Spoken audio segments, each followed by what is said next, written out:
Hello, testing, testing, testing. Still not seeing it, huh?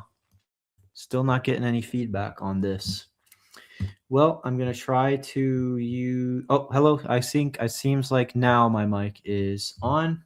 So I guess this stream is shot. I'm sorry. I guess no one's gonna stick around for 9 minutes of quiet. Uh, it's just for fun. Kim, do you hear me now? Is that? Yeah. Okay. Well. Oh well. Thanks for confirming that. But I'll just keep on talking in case anyone skipped ahead to the 9 minute mark. Maybe we'll make a comment. Just skip ahead 9 minutes. Buying your first home at 30 instead of 40 is yes, thank you. It's worth $120,000. The extra decade gives you more time to build equity with every payment, more exposure to home appreciation, more years of amortization working in your favor. It's not just about owning. It's about how long your money has to grow. Earlier start, the more your future self benefits. So, like I was saying, just that extra 10 years in the market, not just the stock market, but the housing market is a huge benefit if you can get in, which is why, we have some good lenders who can just do the best we can to get you into that first home. Sometimes people say never sell your first home because that's the one that's going to do the most appreciation.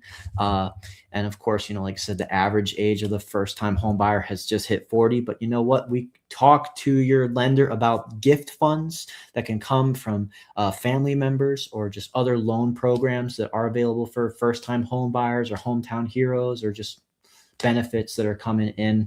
Sometimes we bring people on to tell us about exciting programs. We do keep a lot of really cool lenders in our Rolodex. All right, moving on to the next one. I'm not going to go back and talk about other things I already did, but I am actually going to, before we get into this, sorry, I'm just pretty scrambled from that problem. I want to talk about our listing that we have in Celebration, Florida. Whether, like I said, take advantage of this market, take advantage of programs, get in sooner to home ownership than not. Huge benefit of home selection is, of course, location and community. And so very excited to tell you about this home in Celebration, Florida, 839 Lake Evelyn Drive. That is a 5-bedroom home that's walkable distance to downtown Celebration. I'll play the video and then I will share it with you. It's just had a price reduction to $969,000. And keep in mind as you're watching that there is a $10,000 buyer credit being offered from the seller that can go to maybe fixing up any things that would make the home move-in ready for you, or maybe just put it towards something like your closing costs. And welcome. Yes, thank you for watching. Appreciate that. Let's get into it.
Awesome. So yeah, that is a single family home in Celebration, Florida, the Lake Evelyn neighborhood of town, with the awesome advantage of just that walkability. Like you just saw that zoom out of the lake, Lake Evelyn, aptly named.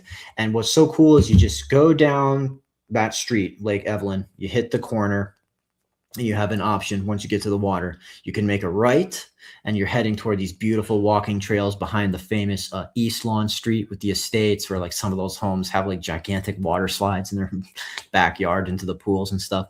And then, or you could make a left and take a wooded path into the famous downtown Celebration, where they were just having downtown festivals like the exotic car show, where they had like movie prop cars and Ferraris and Lamborghinis and McLarens and people cosplaying as the Transformers downtown, stuff like that.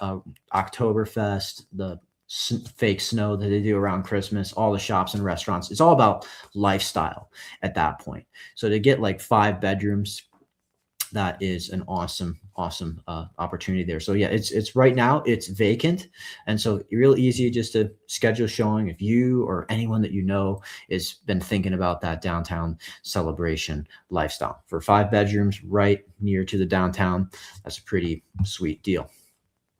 So let's see what I hit the wrong thing. I am just going through it today. So we got this topic requested by, especially requested by viewers, actually.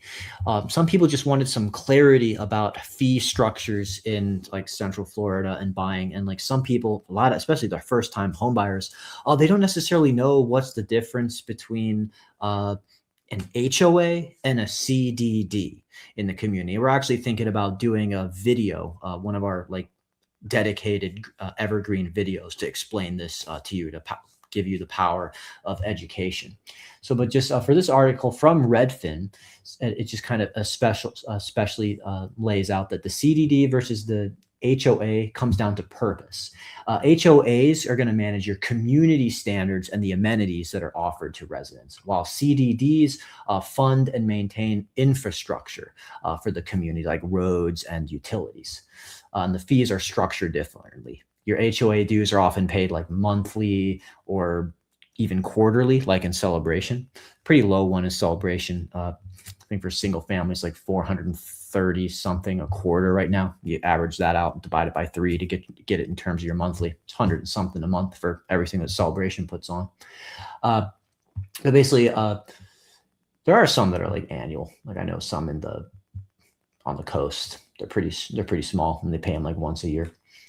HOA costs differ because CDD fees are typically billed alongside your property taxes as non-ad valorem assessments. So you can have both in one community. Many newer neighborhoods are including both nowadays. We're kind of like not seeing more of the new construction avoiding these. So if it's new construction in Central Florida, it's probably going to have CDD and HOA. But we also do plan to highlight not just a video that's on the difference between HOA and CDD, but also like communities that if you're trying to avoid an HOA, that's where you can get non-HOA communities in Central Florida. So that's something to hit the subscribe button to wait for. But yeah, basically just about what suits your lifestyle. If the location meets all your criteria, and then there's unexpected fees and rules, it's a common moment for buyers, and it comes down to 2 terms you may not fully understand: HOA and CDD. So no matter where you choose to live, having a clear grasp of these structures makes it easier to budget and anticipate costs. So understand exactly what you're paying for from the beginning. So yeah, we'll let you know, like when you work with us as part of our due diligence when we're your agents, we got to get all those disclosures right up front and go over them with you about, before you fall in love with the community, let's fall in love with the price of living in that community on a monthly or quarterly basis. So yeah, CDDs are like public entities created by local government to finance and build essential infrastructure in larger developments. So they could fund like neighborhood roads and sewer systems, sidewalks, that stuff that's like no fun that you kind of take for granted. Whereas like your HOA is the one that's trying to build a pickleball court in your community, or, you know, put on the pools and maybe even take care of some of the landscaping. That's nice when you don't inherit those costs. So they actually have a nice little chart about it right here on Redfin. If you actually want to pull up this article for yourself. HOA, the duration is ongoing for the life of the HOA, but the CDD may possibly end, like paying off like the road or something, you know, if it was a really expensive thing. So typically long term, but may eventually end. So yeah, it does. And so yeah, you keep it when you're talking to your lender about property taxes. Those property taxes often get factored into your mortgage, but just keep in mind that the CDD might be a part of your property taxes when you're thinking about your monthly fee. So you know, your taxes might be a little higher in a mortgage where you're getting into a CDD community. Something to keep in mind. Okay, and then so Virginia had sent this article that she was going to cover. I'll at least briefly mention it here just to give you some content now that we've got the audio back in the stream. Appreciate everyone tuning in. And of course, let us know if you have any questions, or thank you for watching, Krista. And yeah, let us know where you're watching from as well, or what you think of HOAs. I listened to someone go on a very passionate speech against HOAs that I was working with the other day, and it was kind of fun. You know, like I live in an HOA community. I do enjoy the value that I get for it. I don't pay. It's not a crazy amount, and you know, it does seem like it's lovingly managed. So hey, you know, but sometimes, hey, just make sure you're getting your value. Central Florida's real estate market trends more to a balanced buyer-leaning environment with more inventory. That's great to hear. It says, as summer gets closer, experts are getting ready for what they expect to be a busy market, with indicators suggesting a competitive landscape. Well, that's cool. Spring markets of peak Florida's home selling season. More people entered the market in April. We do keep to see, April through June is what they're saying, and I think that historically that does seem to line up. Looking for the right house to get settled in before the kids go back to school. That's often the narrative that we see when we got people talking about their plans for buying a home at the time that they do. We see houses selling when they're priced right. And when someone prices their home correctly, it's from the day one, it's like, it's kind of like going on a first date. It's a first impression, Kevin Kendrick said. He's a real estate agent. But we'd appreciate you if you called the number on the screen instead. And so basically, yeah, 15 to 20 showings in the first 72 hours. Oh, that's awesome. Yeah, you're getting a good buyer that day. Yeah, Lake Nona is a cool area, of course. We definitely show in there. Laureate Park, shout out. Some great stuff. Great little downtown area with amenities like Boxy Park. Great places to play some tennis, of course. But so this is really just going to be on like a neighborhood to neighborhood basis. Like, yeah, maybe the Zillow March report is saying that, you know, the median sale price in Orlando, Kissimmee, Standard, Metropolitan is, you know, seeing so it's 379,000 to 385. Average home value down 3.7% over the past year. So that's cool. And we'll definitely like evaluate things on a market to market, city by city basis. But like in a town like Celebration, Florida, I would kind of see maybe a little bit of the opposite trend. We're seeing some competitive prices. In fact, we ourselves have been representing buyers coming in with cash or offers or finance offers that are full asking price in order to secure the home. Like if it's good, if the seller knows what they got, it might not be so much of a buyer's market in at least that community. But hey, that's what helps to know like your real estate agent on a Central Florida, like they know it on a neighborhood to neighborhood, street by street within the neighborhood basis. Because we come together, we want you to get that offer that's going to make the most sense.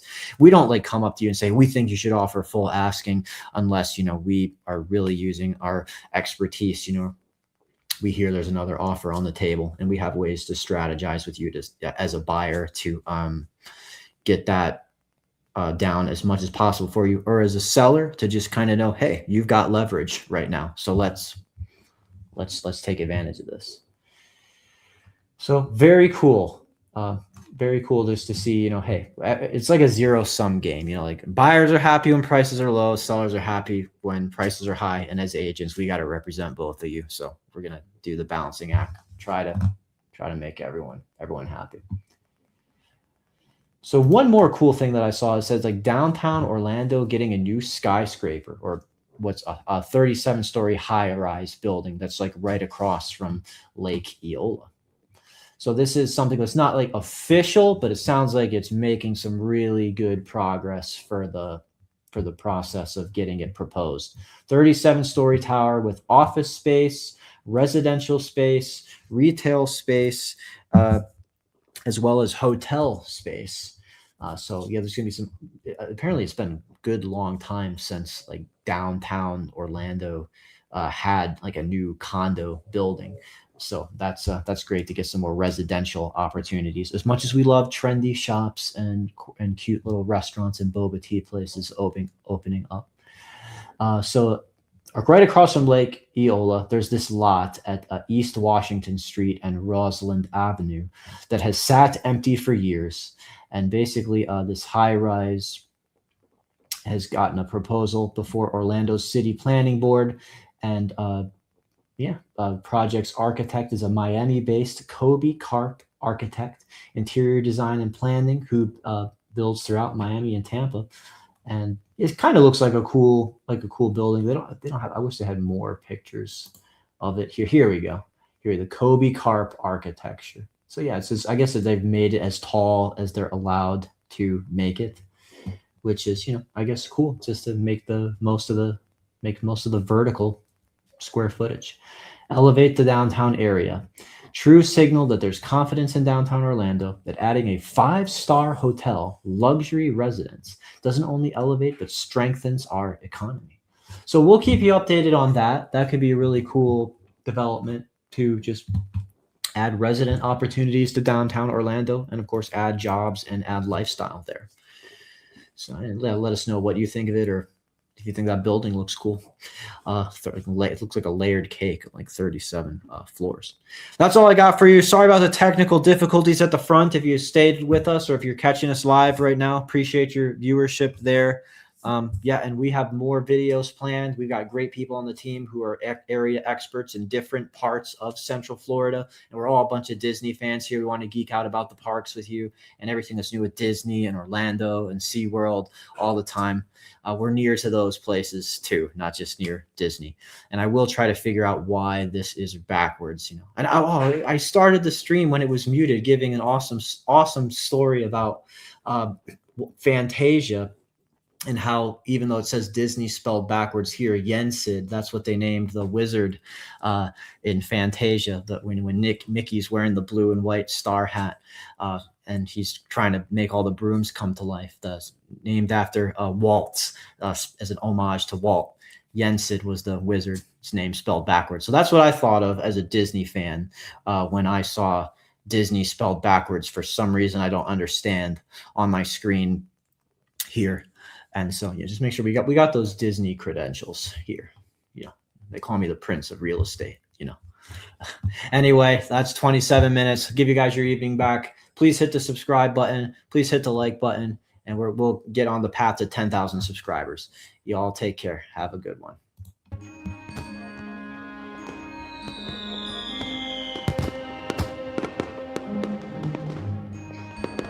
Make sure that you subscribe and like so that we can continue to give you up-to-date information on all things that are going around the 25-mile radius of Cinderella's Castle, because this is truly a magical place to live.